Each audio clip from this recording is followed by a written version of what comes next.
হরে কৃষ্ণ। তো আজকের ভিডিওর মধ্যে আমরা আলোচনা করব মোহিনী একাদশী ব্রত কথা। এই ব্রত কথা পাঠ করার মাধ্যমে আমরা জানতে পারবো কিভাবে এক অত্যন্ত দুরাচারী পাপী ব্যক্তি খুব সহজেই বৈষ্ণব সাধু সঙ্গের ফলে একাদশী ব্রত করার ফলে কিভাবে সমস্ত পাপ থেকে মুক্তি লাভ করেছিল। তো সবাই সাথে থেকো। আজকের ভিডিওর মধ্যে আমরা মোহিনী একাদশী ব্রত মাহাত্ম্য কথা পাঠ করব সবাই একসাথে। হরে কৃষ্ণ কৃষ্ণ কৃষ্ণ হরে হরে, হরে রাম রাম রাম হরে হরে। হরে কৃষ্ণ ফ্রেন্ডস, রাধে রাধে, শুভ সকাল। কেমন আছো তোমরা সবাই? আশা করছি সবাই খুব ভালো আছো। রাধা মাধব গুরু গৌরাঙ্গী কৃপায় আমিও খুব ভালো আছি। তো আগামী 8ই মে বৃহস্পতিবার হচ্ছে মোহিনী একাদশী। তো একাদশী ব্রত তোমরা কিন্তু সবাই করবে। 8 বছর থেকে 80 বছর বয়স পর্যন্ত সধবা বিধবা স্ত্রী পুরুষ সবাই কিন্তু অবশ্যই একাদশী ব্রত পালন করবে, নিজেও করবে, নিজের আত্মীয় স্বজন বন্ধু বান্ধব সবাইকে উৎসাহিত করবে একাদশী ব্রত করার জন্য। তো একাদশী ব্রতে কি খাওয়া যাবে কি খাওয়া যাবে না, কি করতে হবে সারাদিন আমি পুরোটাই ডিটেলসে আলোচনা করেছি আগের ভিডিওতে। তোমরা ভিডিওটা গিয়ে দেখে নিও, আমি লিঙ্কটা দিয়ে দেবো ডিসক্রিপশনে। তো চলো এখন কথা না বাড়িয়ে আমরা নির্দিষ্ট যে একাদশী আগামী 8ই মে বৃহস্পতিবার মোহিনী একাদশী, সেই একাদশী ব্রত মাহাত্ম্য কথা সবাই একসঙ্গে পাঠ করি। মোহিনী একাদশী ব্রত মাহাত্ম্য কথা। কুর্মপুরাণে বৈশাখ শুক্লপক্ষের মোহিনী একাদশীর ব্রত মাহাত্ম্য বর্ণনা করা হয়েছে। মহারাজ যুধিষ্ঠির বললেন, হে জনার্দন, বৈশাখ শুক্লপক্ষিয়া একাদশীর কি নাম, কি ফল, কি বিধি, এ সকল কথা আমার নিকট বর্ণনা করুন।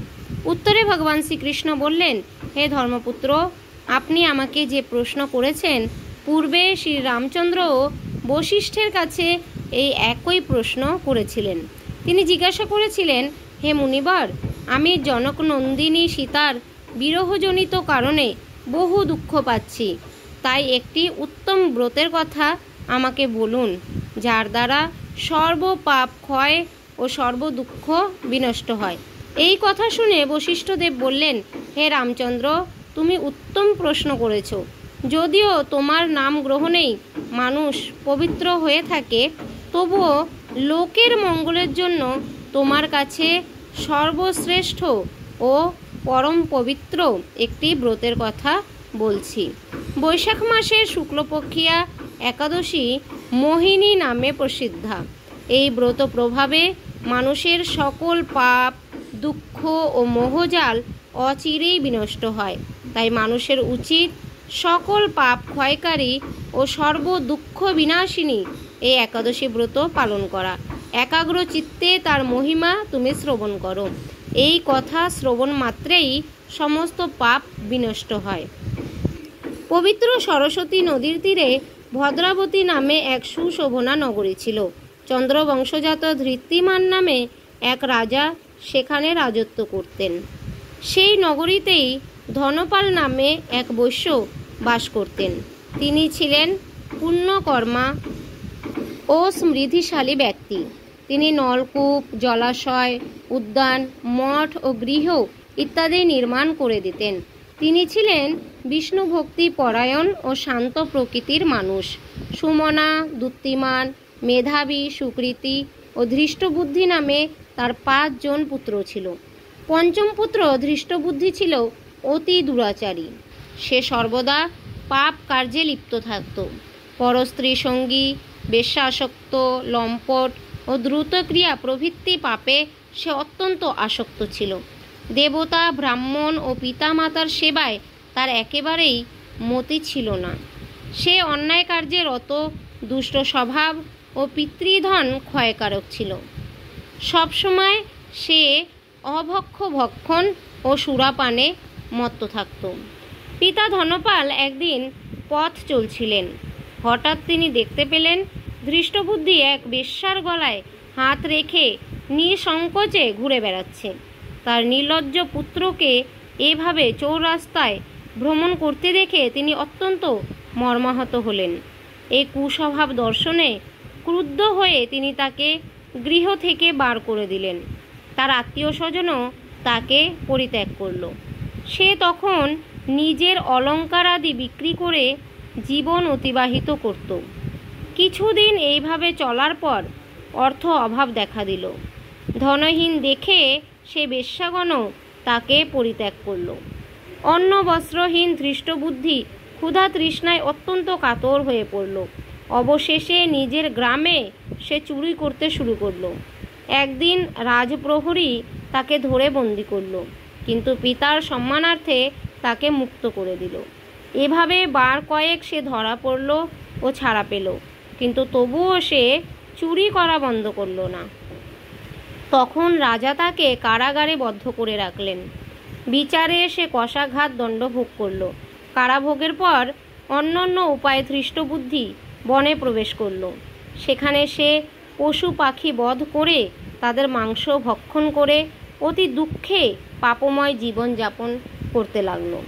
দুষ্কর্মের ফলে কেউ কখনো সুখী হতে পারে না, তাই সেই ধৃষ্টবুদ্ধি দিবারাত্রি দুঃখ শোকে জর্জরিত হলো। এভাবে অনেক দিন অতিবাহিত হলো। কোনো পুণ্য ফলে সহসা একদিন সে কৌণ্ডিন্য ঋষির আশ্রমে উপস্থিত হলো।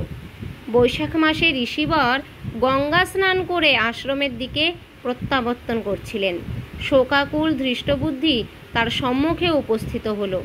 ঘটনাক্রমে ঋষির বস্ত্র হতে এক বিন্দু জল তার গায়ে পড়ল।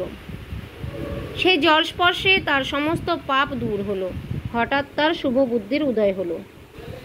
ঋষির সামনে সে কৃতাঞ্জলি পুটে প্রার্থনা করতে লাগলো, হে ঋষি শ্রেষ্ঠ, যে পুণ্য প্রভাবে আমি এই ভীষণ দুঃখ যন্ত্রণা থেকে মুক্তি লাভ করতে পারি তা কৃপা করে আমাকে বলুন। ঋষিবর বললেন, বৈশাখ মাসের শুক্লপক্ষে মোহিনী নামে যে প্রসিদ্ধ একাদশী আছে, তুমি সেই ব্রত পালন করো। এই ব্রতের ফলে মানুষের বহু জন্মার্জিত পর্বত পরিমাণ পাপ রাশিও ক্ষয় হয়ে থাকে। মহামুনি বশিষ্ঠ বললেন, কৌণ্ডিন্য ঋষির উপদেশ শ্রবণ করে প্রসন্ন চিত্তে ধৃষ্টবুদ্ধি সেই ব্রত পালন করল।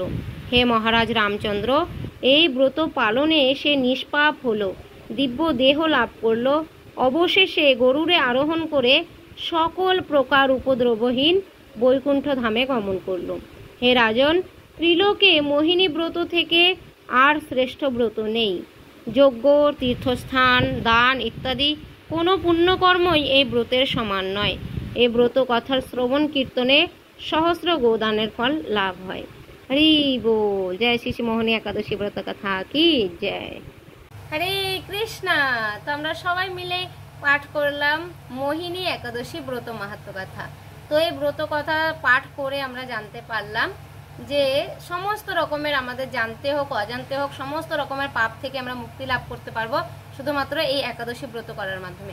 কিন্তু আমাদের মানসিকতা ঠিক রাখতে হবে। আমাদের এটা ভাবা উচিত নয় যে হ্যাঁ আমরা পাপ করছি, ঠিক আছে আবার একাদশী করে নেব, পাপের তো ক্ষয় হয়ে যাবে, এরকম মানসিকতা কিন্তু রাখা উচিত না, বরঞ্চ অপরাধ হয়ে যাবে। ঠিক আছে, তো আগে বরঞ্চ আমাদের এটা প্রার্থনা করা উচিত যে ঠিক আছে হে মাধব, আমরা জানতে অজান্তে যে অপরাধগুলো করেছি ওগুলো দয়া করে ক্ষমা করে দিন। আমি এবার থেকে চেষ্টা করব সমস্ত অপরাধ মুক্ত হয়ে আমি যাতে তোমার সেবা করতে পারি, সেই চেষ্টাটাই করব। আর তুমি আমাকে কৃপা করো, শুদ্ধ কৃষ্ণ প্রেম ভক্তি প্রদান করো, এটাই প্রার্থনা করব। ঠিক আছে, আরেকটা বিষয় জানতে পারলাম যে আমাদের চোরের সামনে হাঁটা উচিত না, কিন্তু সাধুর পিছনে হাঁটলেও লাভ। চোরের সামনে দিয়ে হেঁটে গেলেও লোকে ভাববে ও চোর যাচ্ছে ওর পিছনে পিছনে, তার মানে ও মনে হয় চোর। কিন্তু সাধুর পিছনে হাঁটলেও সবাই সাধুই ভাববে। তো সাধুর পিছনেও যদি আমরা হাঁটি তবুও কিছু না কিছু ভালো ফল পাবোই। মুনি স্নান করে যাচ্ছিলেন বৈশাখ মাসে, জাস্ট এক ফোঁটা জল, গঙ্গা জল পড়েছে ওর গায়ে, তাতেই ওর মনোবুদ্ধি পুরো মানসিকতা পুরো চেঞ্জ হয়ে গেছে। যে দুষ্ট বুদ্ধি ছিল দুষ্ট বুদ্ধিগুলো সব দূরীভূত হয়েছে, ভালো বুদ্ধি এসছে। তখন বুঝেছে যে আমি সারা জীবন কি করলাম, বেকার আমার জীবনটা চলে গেল। তো এই ঋষি মুনির থেকে আমি প্রার্থনা করি যে আমি জীবনটা কিভাবে ভগবানের সেবায় লাগাতে পারি বা কিভাবে সমস্ত পাপ থেকে মুক্ত হয়ে আমি শান্তিতে জীবনযাপন করতে পারি। তো আমাদের অবশ্যই সাধু সঙ্গ বেশি করে করা উচিত। আর একাদশী ব্রত তো অবশ্যই করবে। আগামী 8ই মে বৃহস্পতিবার নিজেও করবে, নিজের আত্মীয় স্বজন বন্ধু বান্ধব সবাইকে উৎসাহিত করবে ব্রত করার জন্য। সবাইকে বোঝাবে যে একাদশী ব্রত করা কতটা অনিবার্য আমাদের জন্য, কতটা জরুরি। একাদশী ব্রত না করে আমরা যদি রাইস রুটি খাচ্ছি তো আমাদের অজান্তেই কত হাজার হাজার পাপ আমরা ভক্ষণ করছি। একাদশীর দিন শুধুমাত্র পঞ্চশস্য গ্রহণ করলে কত রকম গুরুতর অপরাধ, গো হত্যা, ব্রাহ্মণ হত্যা, গুরু হত্যা, পিতা মাতা হত্যা, যেগুলো আমরা স্বপ্নেও ভাবতে পারি না যে অপরাধগুলো করব। শুধুমাত্র একাদশীর দিন আমরা রাইস বা রুটি খাচ্ছি, তো প্রতি গ্রাসে গ্রাসে সে পাপগুলো ভক্ষণ করছি। তাই দয়া করে আর অপরাধ করো না, অন্তত জেনে শুনে জানার পর, বা যারা জানে না তাদেরকে জানাও যে একাদশী ব্রত কেন করা উচিত। না করলে আমরা যে কত বড় অপরাধের ভাগিদারি হয়ে যাচ্ছি, কত বড় অপরাধ করছি, সেটা আমাদের জানা নেই। তো অবশ্যই জানানো উচিত সবাইকে। তো আশা করছি তোমরা সবাই মিলে আগামী 8ই মে বৃহস্পতিবার মোহিনী একাদশী ব্রত অবশ্যই পালন করবে, বৈশাখ মাসের শুক্লপক্ষের একাদশী। তো আজকের ভিডিও এখানে শেষ করছি। কেমন লাগলো জানাতে ভুলো না, ভালো লাগলে লাইক শেয়ার কমেন্ট করে পাশে থেকো। হরে কৃষ্ণ কৃষ্ণ কৃষ্ণ হরে হরে, হরে রাম রাম রাম হরে হরে। চ্যান্ট হরে কৃষ্ণ মহামন্ত্র এন্ড বি হ্যাপি। দেখা হচ্ছে পরের নেক্সট ভিডিওতে। সবাই ভালো থাকবে, সুস্থ থাকবে, কৃষ্ণ ভাবনাময় থাকবে। হরে কৃষ্ণ, রাধে রাধে।